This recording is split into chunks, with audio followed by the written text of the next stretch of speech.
Segunda Reis, segundo livro de Reis, capítulo 7, a partir do versículo 3.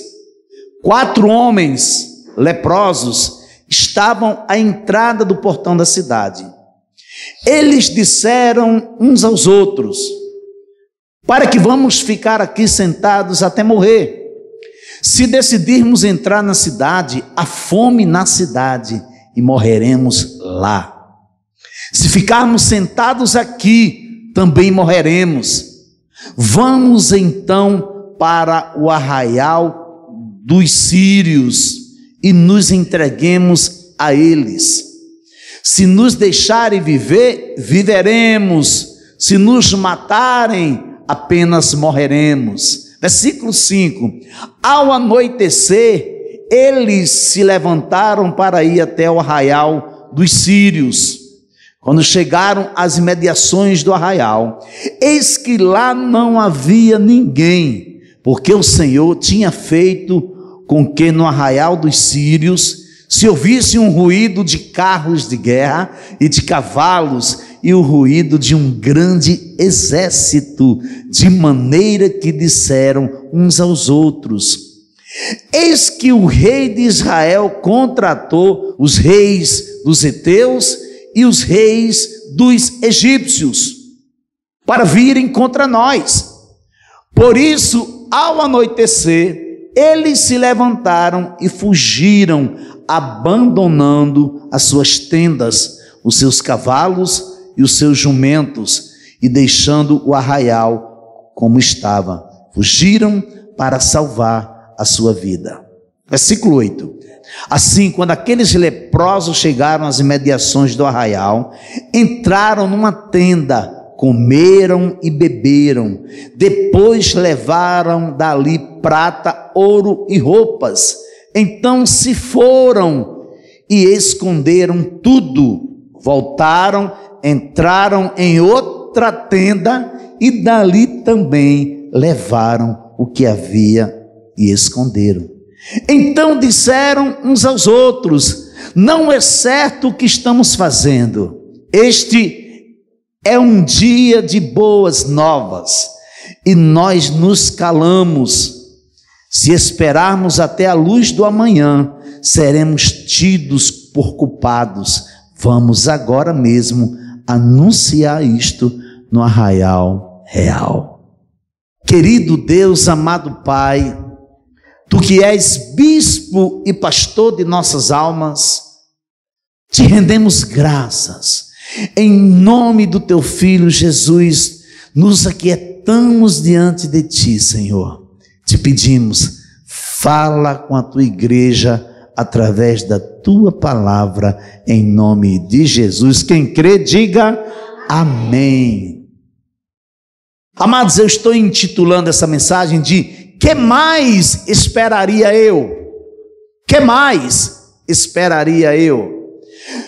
Quando nada parece funcionar em nossas vidas, somos tentados a procurar alguma coisa que funcione, algo que se encaixa naquilo que queremos ou que desejamos.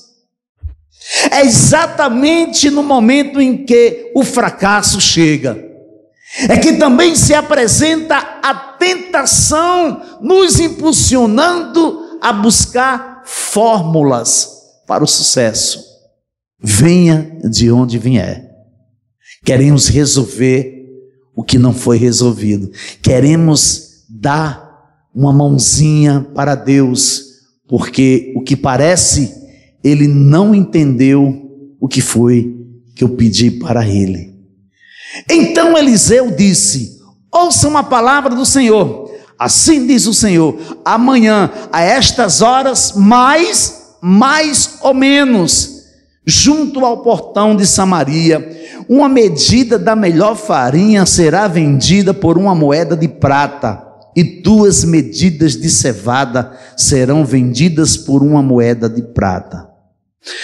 Porém, o capitão em cujo braço o rei se apoiava, respondeu ao homem de Deus: mesmo que o Senhor Deus fizesse janelas no céu, será que isso poderia acontecer? O profeta respondeu: eis que você verá com seus próprios olhos, mas não comerá disso. 2 Reis, capítulo 7, versículo 1 e 2. Num momento como este, somos suscetíveis à incredulidade. Sabia? No momento que somos mais tentados à incredulidade, é quando tudo começa a dar errado. E nós não entendemos, porque estava tudo bem.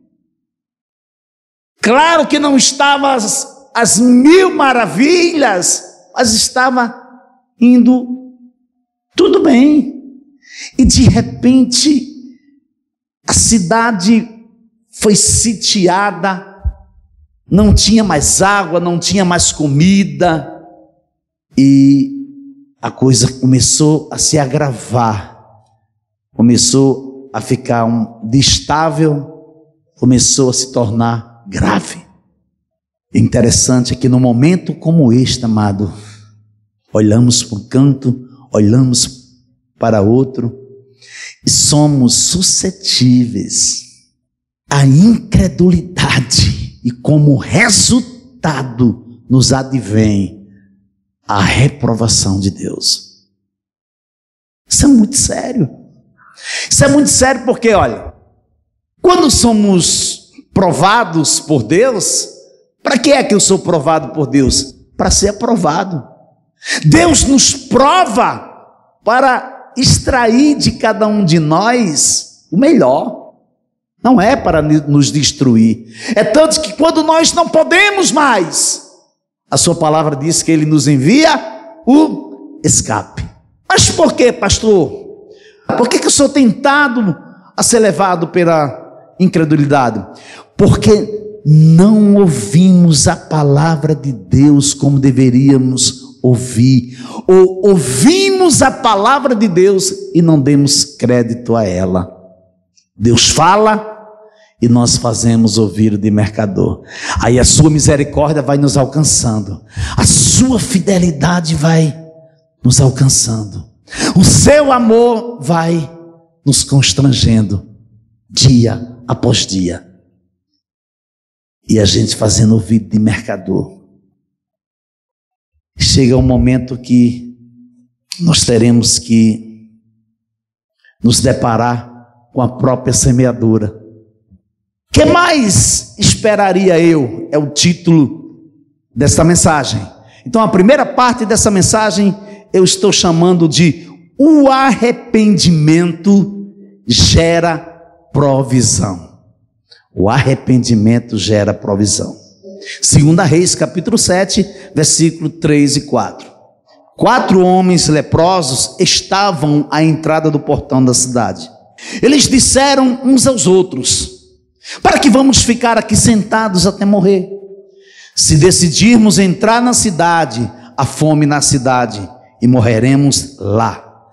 Se ficarmos sentados aqui, também morreremos. Vamos então para o arraial dos assírios e nos entreguemos a eles. Se nos deixarem viver, viveremos. Se nos matarem, apenas morreremos. Esses 4 leprosos tinham de enfrentar a morte, ou morreria de fome, ou morreria pelas mãos dos sírios. Mas havia uma chance. Qual era a chance? Era da morte não aparecer naquele momento. É incrível, né? Quando eu estava lendo esse texto, relendo esse texto, eu olhei para a atitude desses 4 leprosos e meu coração ardeu, meu coração palpitou de alegria por perceber que homens como estes tiveram coragem de fazer a diferença no meio do seu povo. Esses homens, eles se encontravam distante dos seus familiares, distante da sua casa. Os que eram casados se encontravam longe da sua esposa, dos seus filhos.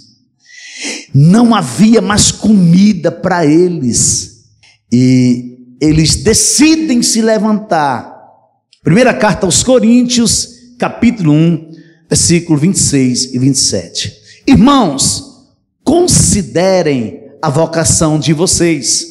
Não foram chamados muitos sábios segundo a carne, nem muitos poderosos, nem muitos de nobre nascimento. Pelo contrário, Deus escolheu as coisas loucas do mundo para envergonhar os sábios, e escolheu as coisas fracas do mundo para envergonhar as fortes. O que me chama a atenção é que um leproso havia levado os sírios a Samaria durante o reinado de Jorão. Vocês se lembram que leproso foi esse? Foi Naamã. Mas Naamã ficou indignado. Por que ele ficou indignado? Ele saiu indignado porque ele pensava que Eliseu sairia e ponharia a mão sobre a enfermidade dele, sobre a lepra dele, e ele seria curado. Invocaria o nome do seu Deus, passaria a mão no lugar da lepra e restauraria o leproso. Por acaso não são Abama e Fafá, rios de Damasco, melhores do que todas as águas de Israel? Será que eu não poderia me lavar neles e ficar limpo? Deu meia volta e foi embora, muito irritado. Sabe o que é isso aqui? Isso aqui chama-se ideias preconcebidas. Temos que ter cuidado. Temos que ter cuidado com essas ideias. Você achar, você pensar, ou você imaginar que Deus vai agir de uma maneira. E de repente Deus está agindo na sua direção, mas da maneira dele. E o risco que corremos na questão de ideias preconcebidas é que nós queremos trazer Deus para a nossa existência humana. E Deus é Espírito. E Deus, Ele é o Criador. E Deus é o majestoso. E Deus é o poderoso. E Deus é o exaltado. Ele está sentado num alto e sublime trono. E a terra é o estrado dos seus pés.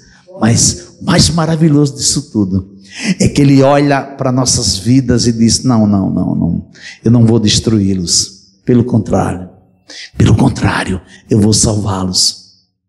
Eu vou enviar meu filho. E o meu filho vai pagar o preço pela transgressão deles. E Jesus veio, foi obediente até a morte de cruz.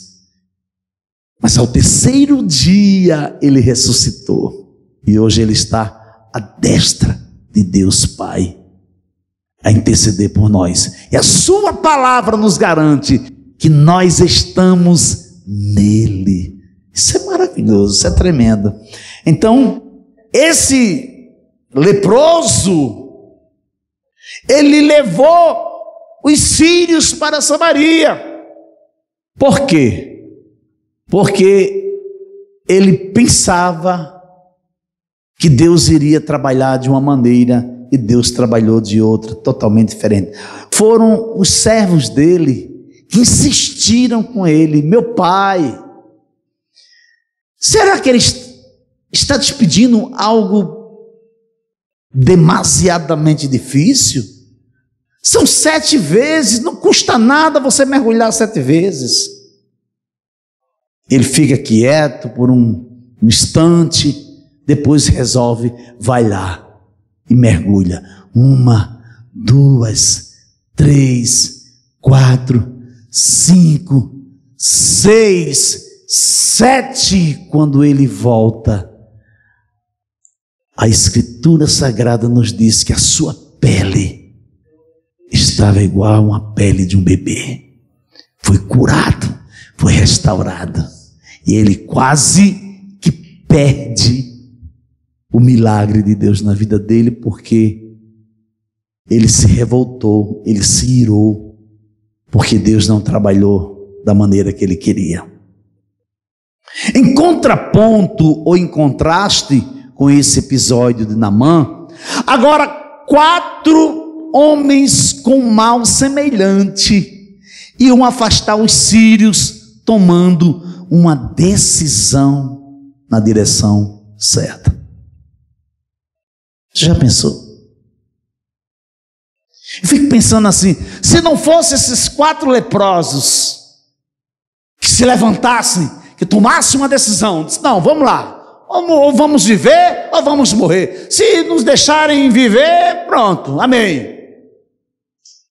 Se não tivesse sido esses 4 leprosos, quem Deus teria usado? Eu fiquei pensando sobre isso. O que nós temos feito nessa direção? E eles tomaram uma decisão em fé, em esperança, não vendo nada. Eu me lembro de Abraão, que creu contra a esperança. Não tinha nada, mais nada para ele olhar e dizer, poxa, eu vou me apegar nisso, vai dar certo. Mas não. Até o filho que Deus havia prometido, Deus pede de volta, mas ele creu contra a esperança, né? E nesta noite eu quero convidar você a crer contra a esperança. Você sabe o que é crer contra a esperança? É não ter mais nada para você crer. É você olhar para a situação e dizer, pronto, acabou. Não depende mais de mim, mas eu vou crer que no tempo certo, Senhor, tu vais fazer o que tu tens que fazer, segundo a tua vontade absoluta e soberana. Então convido você nesta noite, para que você possa crer contra a esperança. Qual o título dessa mensagem? Que mais esperaria eu? Está tudo perdido, a cidade está sitiada, não tenho mais o que fazer, todos iriam morrer de fome, amado. Ninguém entrava e ninguém saía. Eu não quero aqui entrar em pormenores desse texto, desse contexto, do que eles estavam passando, porque é um episódio, é uma história, é um texto bastante conhecido. A cidade estava cercada, estava sitiada, ninguém entrava e ninguém saía. 4 leprosos estavam lá, desprezados, distante de tudo, mas brotou fé no coração deles. Nasceu a esperança. Existe um adágio popular que diz que a esperança é a última que morre, né? A esperança não morre, amado. A esperança já ressuscitou. A esperança é viva. A esperança é eterna. E aquilo que Deus me deu é meu. Aquilo que Deus me deu não tem quem tire da minha mão. Isso é crer contra a esperança. Isso é se render sem reserva a Deus. É dizer assim, eu não estou vendo nada, está tudo dando errado, as portas fecharam, Senhor, é todo mundo me humilhando, é todo mundo jogando pedra em mim, mas eu estou crendo que tu está no controle, eu estou crendo que a minha vida é tua, a minha vida pertence a ti, Senhor, minha vida pertence a ti. 4 leprosos tomam uma decisão de se levantar. Eu creio dessa maneira, amados. Eu creio que no momento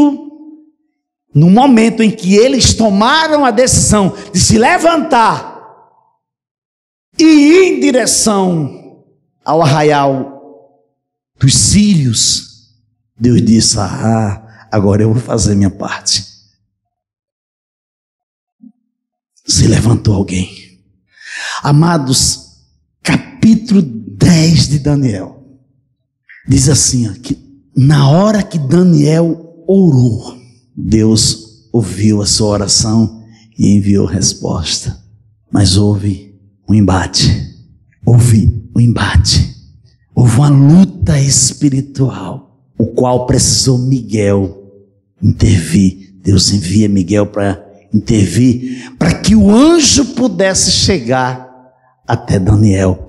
Mas no momento que ele ora, Deus ouve a oração dele.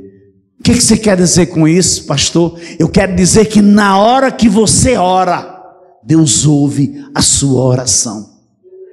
A questão é, a oração que você está fazendo está sincronizada com o coração de Deus? A oração que você está fazendo a Ele está dentro da sua vontade? A motivação da sua oração está indo na direção dele? Ele está ouvindo a sua oração. E pode esperar. Pode descansar que a resposta vem. A resposta vem. Mas a resposta vem logo. Se você crê, diga glória a Deus. Se você crê, aplauda o Senhor nesta noite. Aleluia. Glória a Deus. Meu Deus.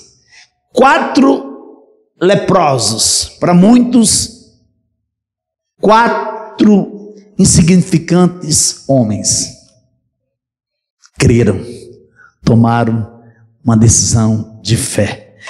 Enquanto um oficial de alta patente usava de incredulidade, duvidando da palavra de Deus por meio do profeta Eliseu. Já pensou? O rei se arrepende, libera uma palavra.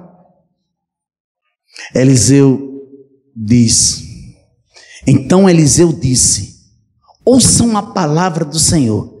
Assim diz o Senhor: amanhã, a estas horas, mais ou menos, junto ao portão de Samaria, uma medida da melhor farinha será vendida por uma moeda de prata, e 2 medidas de cevada serão vendidas por uma moeda de prata.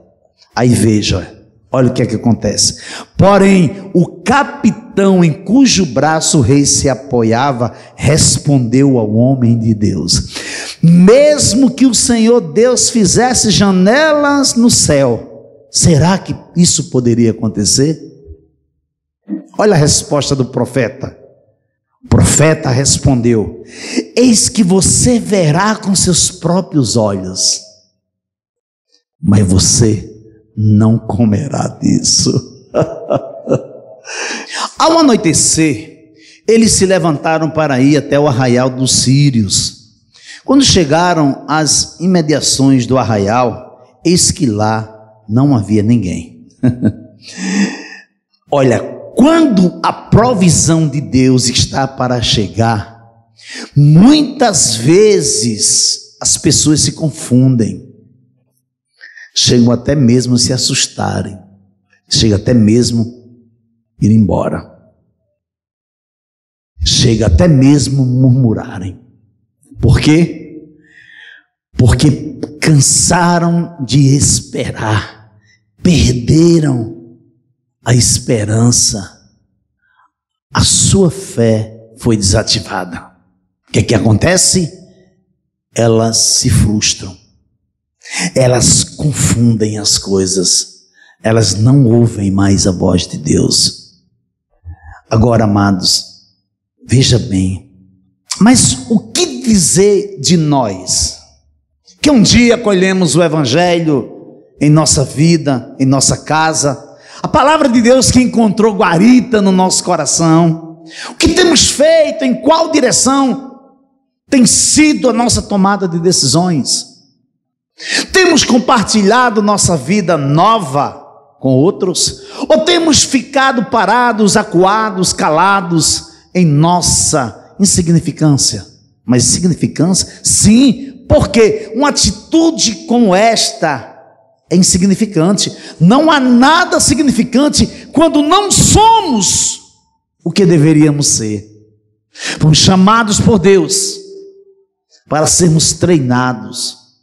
Fomos chamados por Deus para amar. Fomos chamados por Deus para aprendermos com Ele e depois ser enviado. Então, será que estamos nos calando?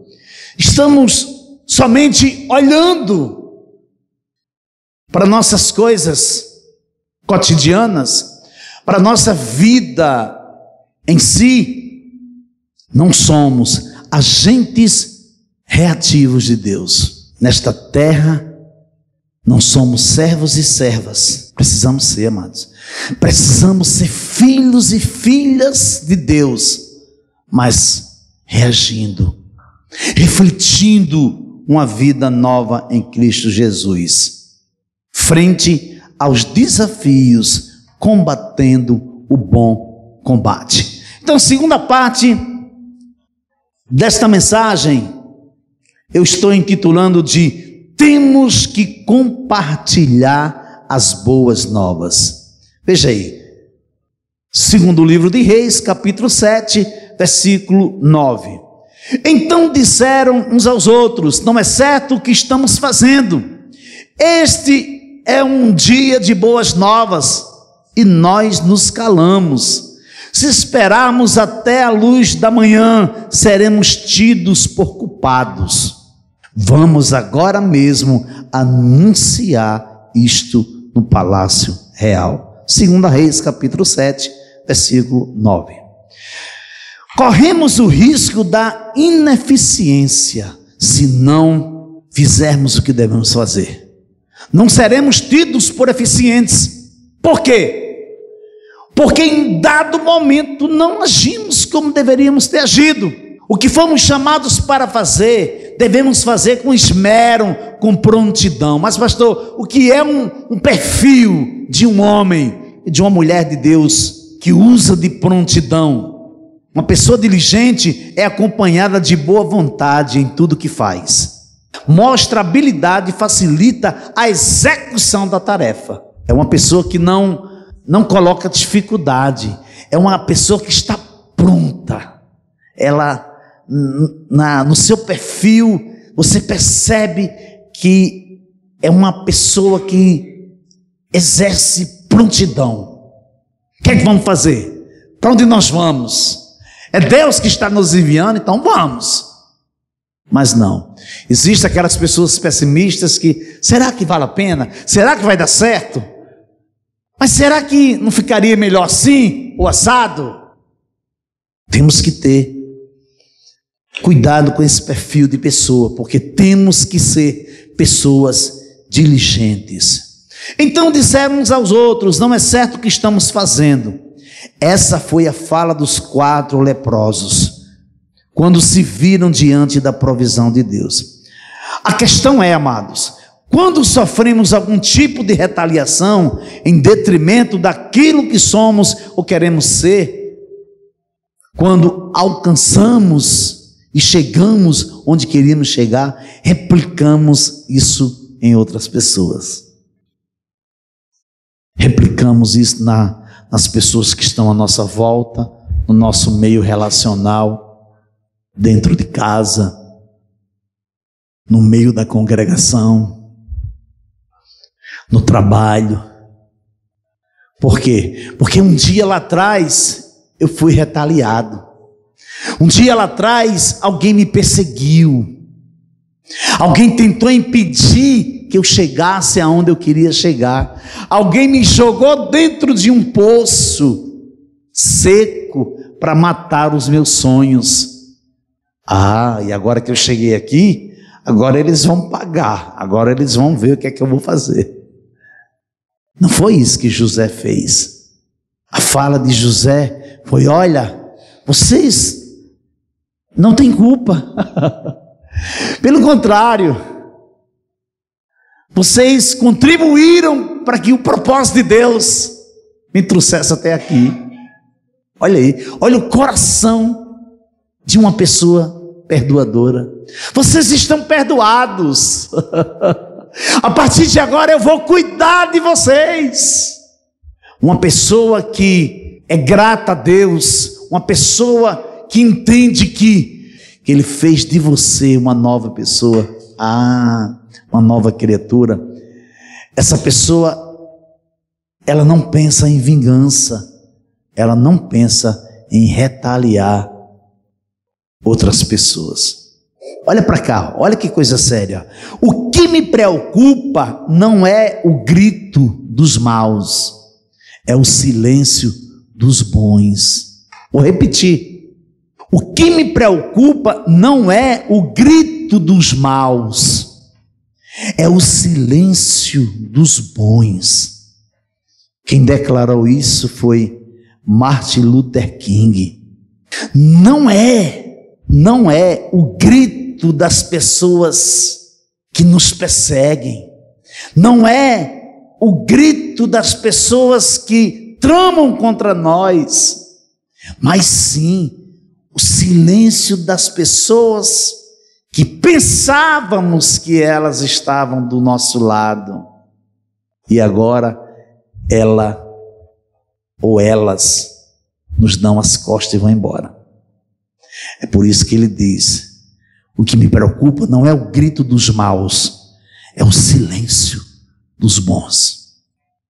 Sabe por quê, amado?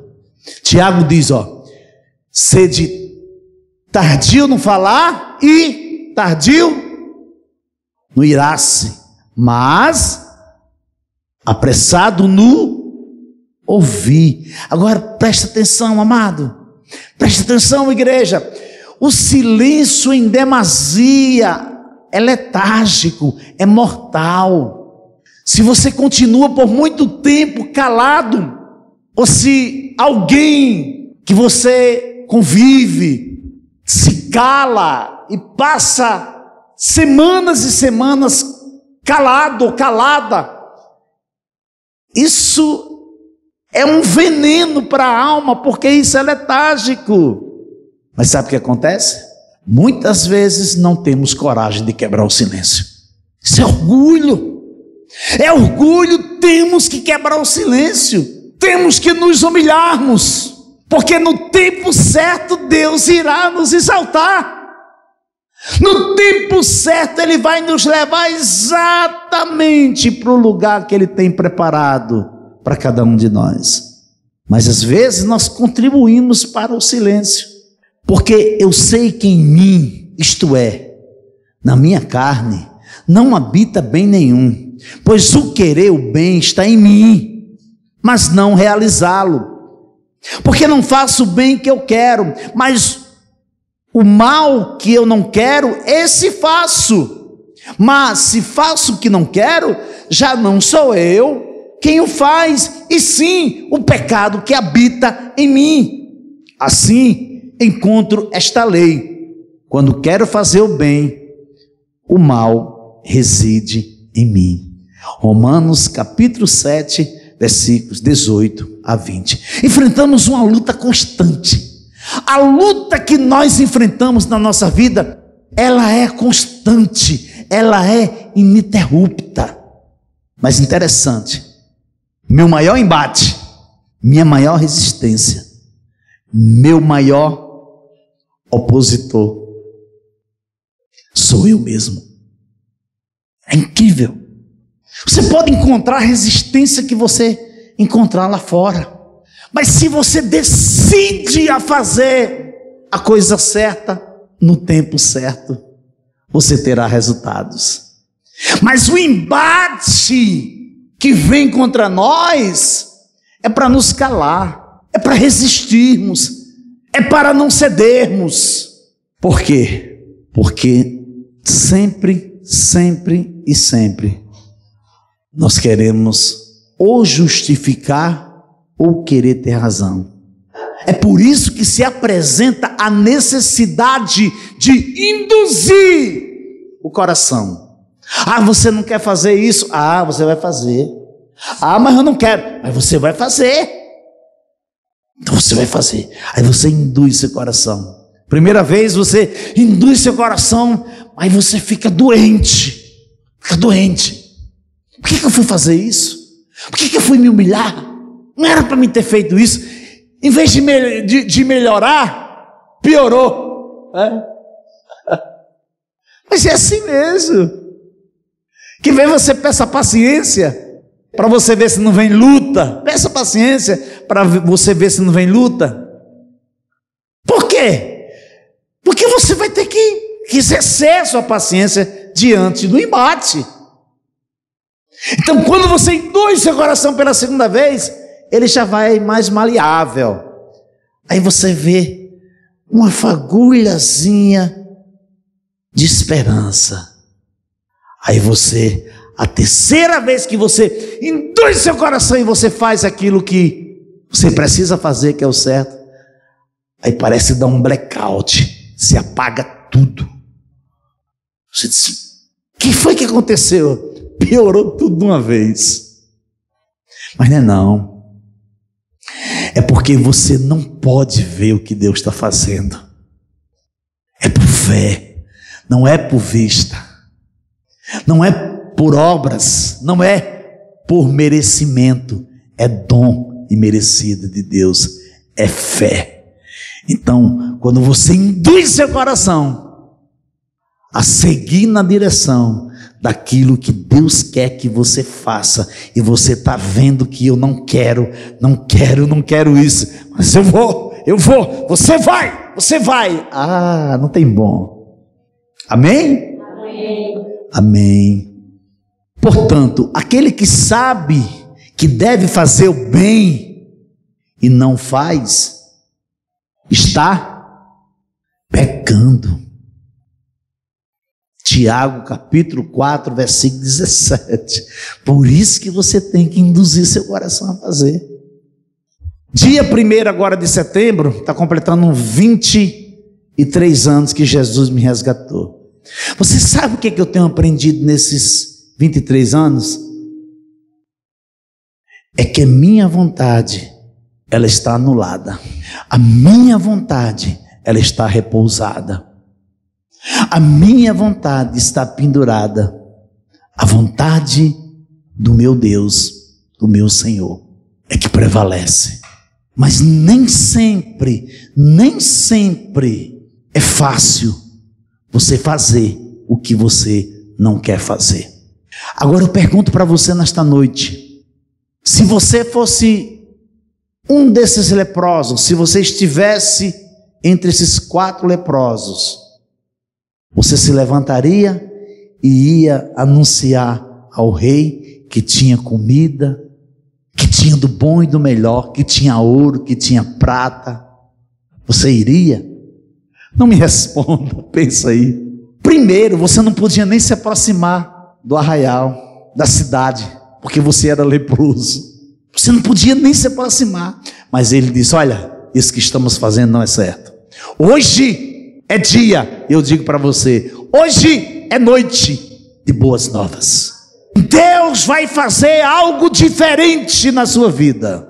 De onde não havia mais nada, de onde tirar água, de onde tirar comida, de onde tirar luz, porque só havia trevas, Deus vai transformar em água, em luz, e vai trazer provisão para a sua vida em nome de Jesus. Aleluia. Mas você precisa entender que aquilo que você precisa fazer. Você precisa fazer. Porque se você não fizer, você está pecando. Vou repetir. Tiago capítulo 4, versículo 17. Portanto, aquele que sabe que deve fazer o bem e não faz, nisso está pecando. Não foi isso que aconteceu com os leprosos. Eles se levantaram e foram dizer para o rei. Eles foram fazer novamente o quê? Eles foram enfrentar novamente a morte. Porque o rei não acreditou neles. O rei não acreditou neles. Mandou foi soldados irem lá para poderem enxergarem com os próprios olhos. Mas a provisão de Deus chegou através de quem? De 4 leprosos. Aí é inconcebível. Será que a provisão de Deus não pode chegar através da sua vida? Será que não dá para você se negar? Será que não dá para você se humilhar e dizer: Senhor, faz do teu jeito? Me calei. A partir de agora, me calei e tu vai fazer do teu jeito e eu vou ficar calado. Conclusão. 2 Reis, capítulo 7, versículo 8. Assim, quando aqueles leprosos chegaram às imediações do arraial, entraram numa tenda, comeram e beberam.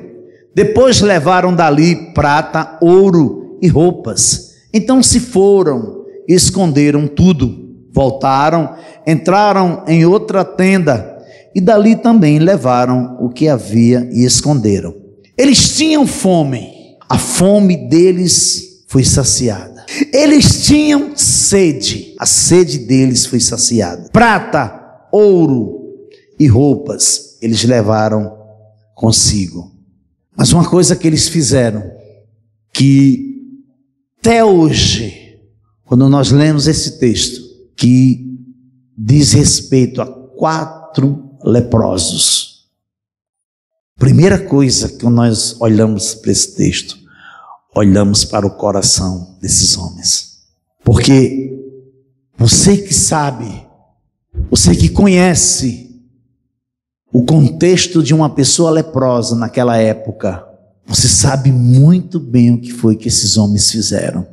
Enquanto que outras pessoas que deveriam hoje em dia fazer a diferença nesta geração não fazem e não tem nenhum tipo de doença.